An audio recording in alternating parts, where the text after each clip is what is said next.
अस्सलाम वालेकुम, आप देख रहे हैं वॉइस टीवी उर्दू पर खबर अब तक। मैं हूं आपके साथ बाबर मजीद खान। बुलेटिन की शुरुआत पीएम मोदी की एक खबर के साथ करते हैं। पीएम मोदी ने आज दिल्ली से आकाशवाणी से मन की बात का 117वां एपिसोड किया। आज की मन की बात प्रोग्राम में पीएम मोदी ने कई अहम मसलों को लेकर बात की। मलेरिया और कैंसर जैसी बीमारियों को लेकर भी पीएम ने आज कहा। पीएम ने कहा कि ये बीमारी पिछले कई सालों से देश को बड़ा नुकसान पहुंचा रही है, जिसमें मलेरिया की बात करते हुए उन्होंने कहा कि ये पिछले करीब 400 सालों से ज़्यादा वक्त से देश में दस्तक दी हुई है। लेकिन अब एक खुशखबरी की बात है कि WHO को एक रिपोर्ट के मुताबिक अब भारत में मलेरिया बीमारी 80% कम हो चुकी है। यानी अब मलेरिया बीमारी से मरने वालों की तादाद 80% के करीब कम हो चुकी है, जो पूरे देश के लिए एक खुशी की बात है। पीएम ने कहा कि ये इस वजह से मुमकिन हो सकता है कि देश के सभी लोगों ने मिलजुल कर इस बीमारी का सामना किया और अपने इर्द गिर्द का माहौल जो है वो साफ रखा, जिसके चलते अब पूरा भारत जो है वो 80% के नज़दीक मलेरिया बीमारी को अलविदा कह चुका है।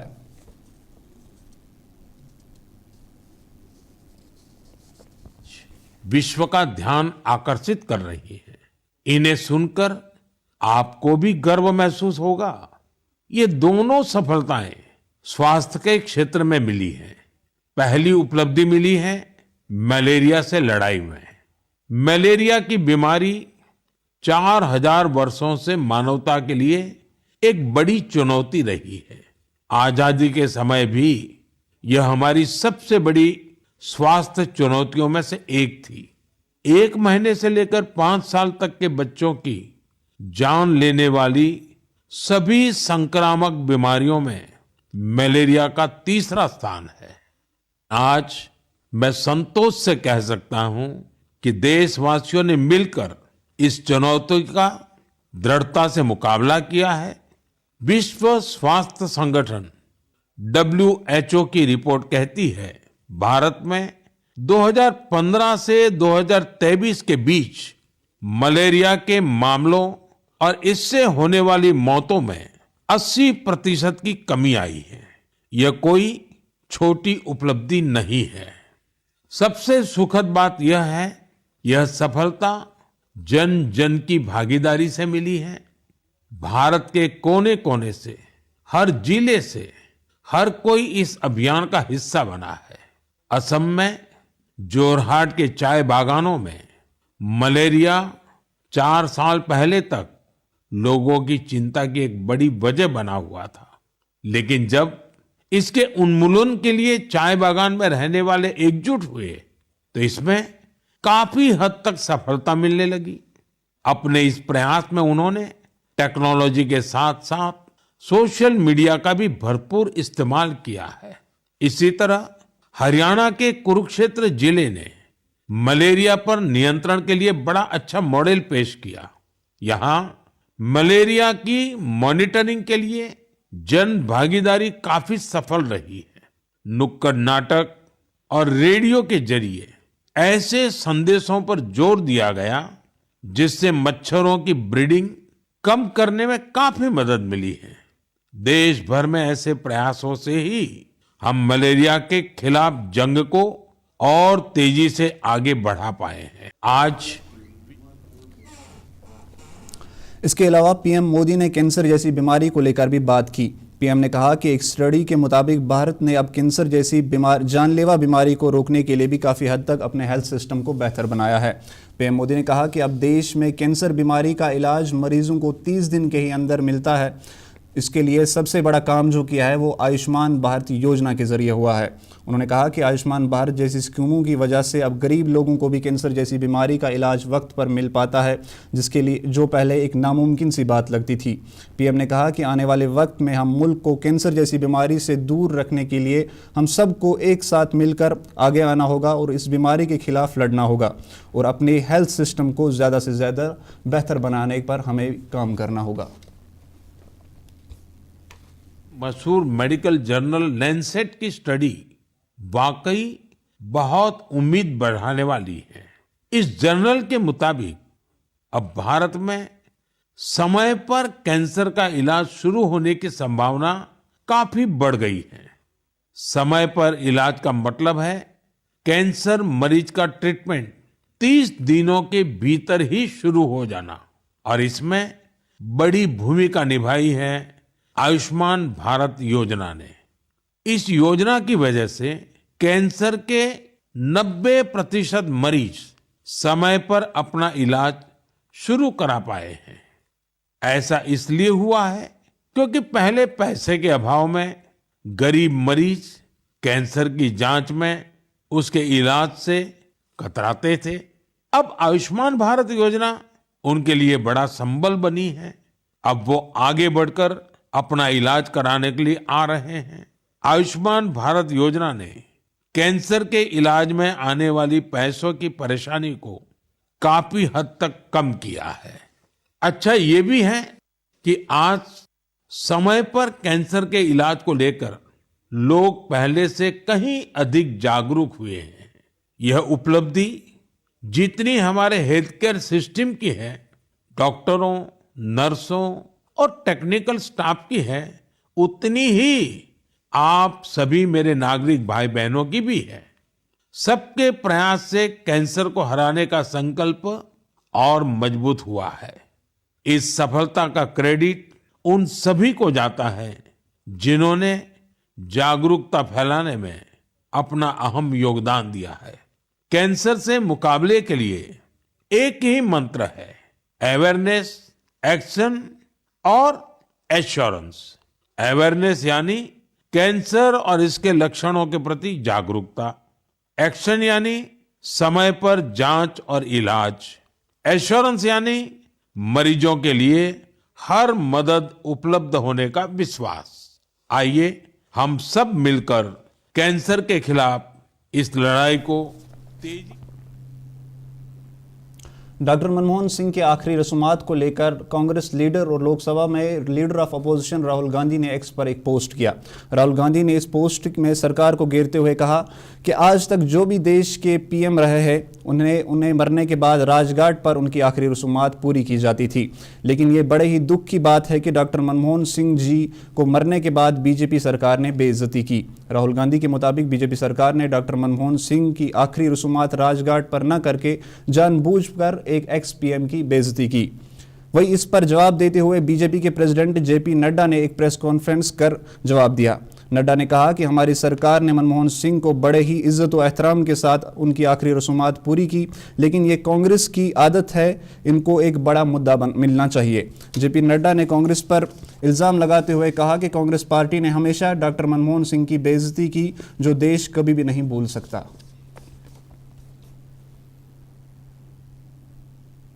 बहुत ही दुर्भाग्यपूर्ण है कि कांग्रेस के पूर्व अध्यक्ष राहुल गांधी और वर्तमान में अध्यक्ष मल्लिकार्जुन खड़गे जी देश के पूर्व प्रधानमंत्री सम्मानीय मनमोहन सिंह जी के दुखद देहावसान पर भी राजनीति करने से बाज नहीं आ रहे।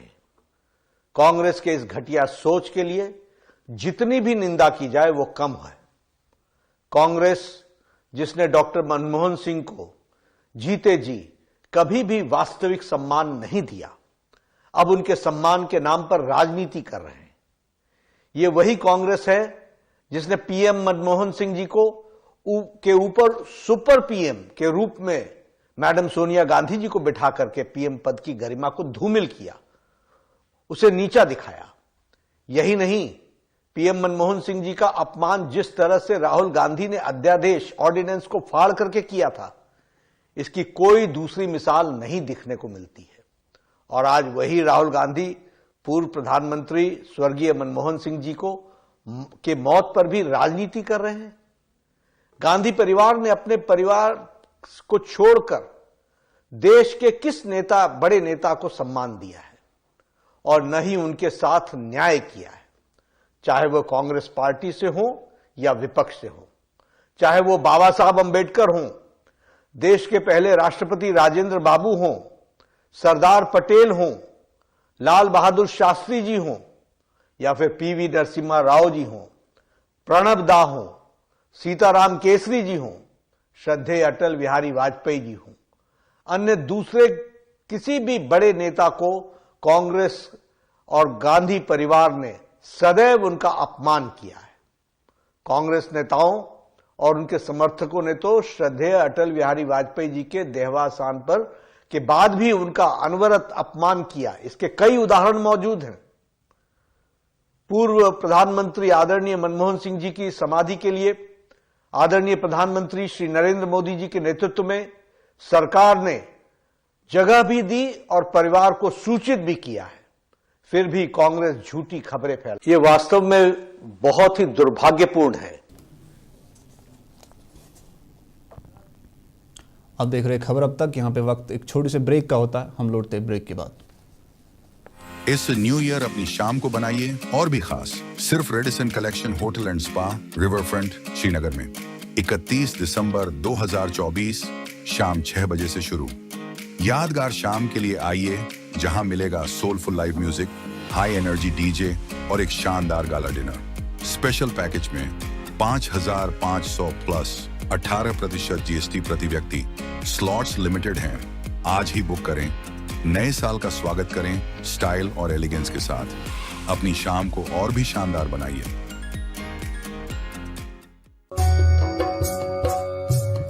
मटन तो है सबकी फेवरेट, और यही मटन जब बनती है लज्जत के मीट मसाला के साथ, तो मीट का स्वाद लगे जायकेदार हर बार और बढ़ाए लज्जत से आपका प्यार।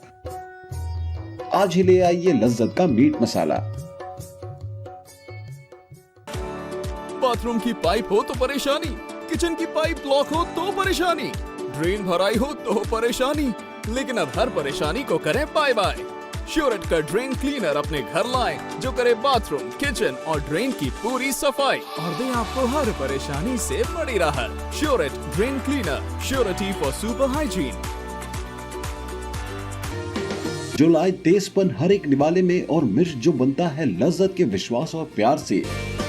लज्जत का रेड चिली पाउडर जो लाए हर जायके में एक गजब सा तीखापन और बढ़ाए खाने का स्वाद दुगना।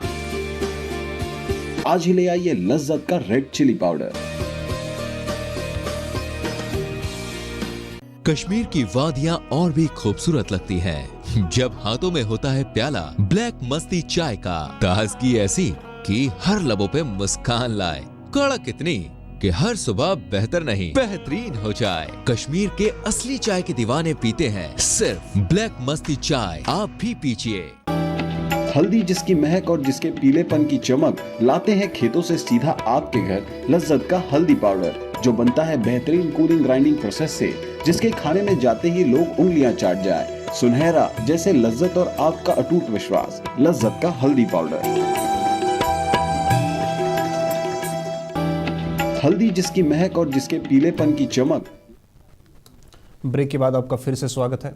कश्मीर में बर्फबारी के चलते कल जहां श्रीनगर शेख उल आलम इंटरनेशनल एयरपोर्ट से तकरीबन सभी फ्लाइट्स को रद्द कर दिया गया था, इसको लेकर आज एयरपोर्ट के डायरेक्टर जावेद अंजुम ने बात करते हुए कहा कि आज श्रीनगर एयरपोर्ट से सुबह सिर्फ 2 फ्लाइट्स को रद्द कर दिया गया था, वही आज दिन सभी फ्लाइट्स अपने शेड्यूल के मुताबिक श्रीनगर एयरपोर्ट से चलेंगी। उन्होंने कहा कि अगर मौसम ठीक रहा तो फिलहाल आज दिन अब सभी फ्लाइट्स जो है वो श्रीनगर इंटरनेशनल एयरपोर्ट से आने जाने वाली फ्लाइट्स जो है वो अपने शेड्यूल के मुताबिक ही चलेंगी।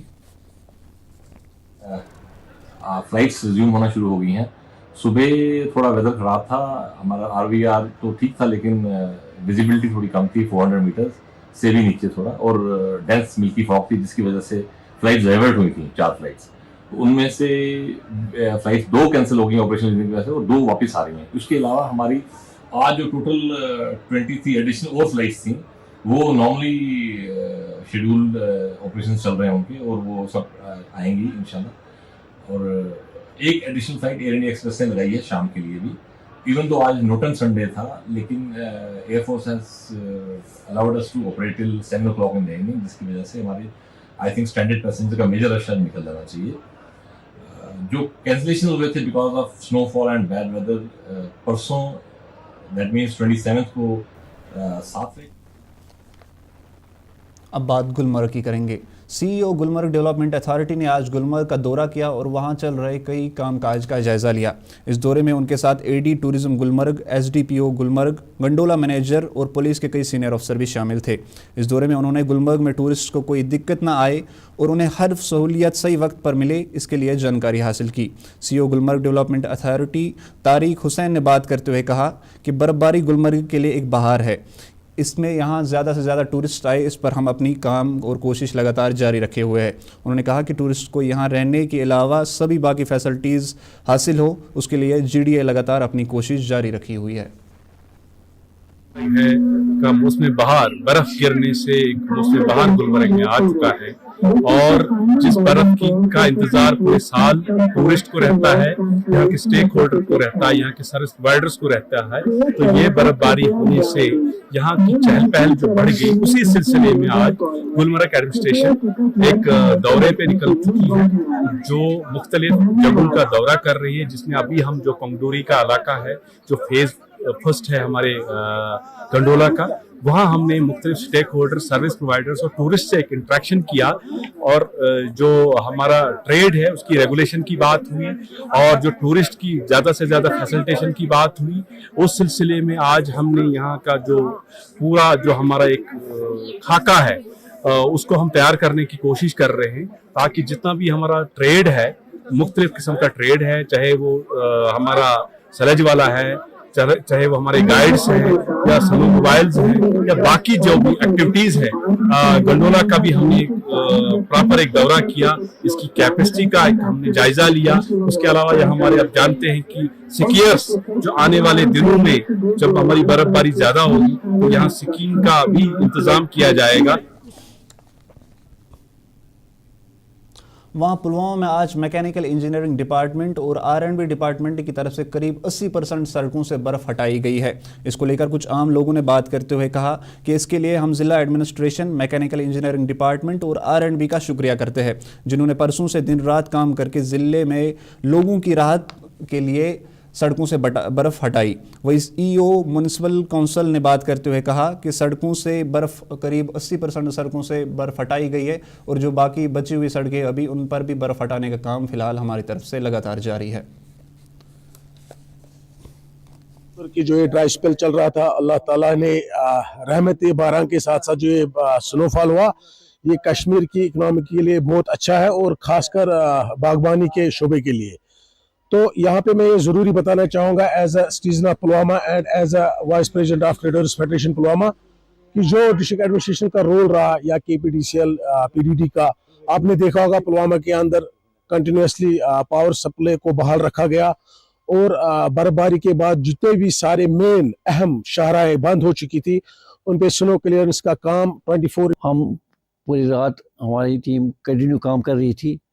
इस वक्त तक 85% कंप्लीट हो गया और बाकी जो बचा हुआ वो आज शाम तक हो जाएगा। हमें टोटल 8.5 स्क्वायर किलोमीटर से मिनिमली हमें 2.5 किलोमीटर करनी पड़ते हैं, बाकी सारी मैकेनिकल। तो आप देख रहे थे खबर अब तक। फिलहाल इस बुलेटिन में इतना ही। मुझे दीजिए इजाज़त। आप देखते रहिए वॉइस TV उर्दू।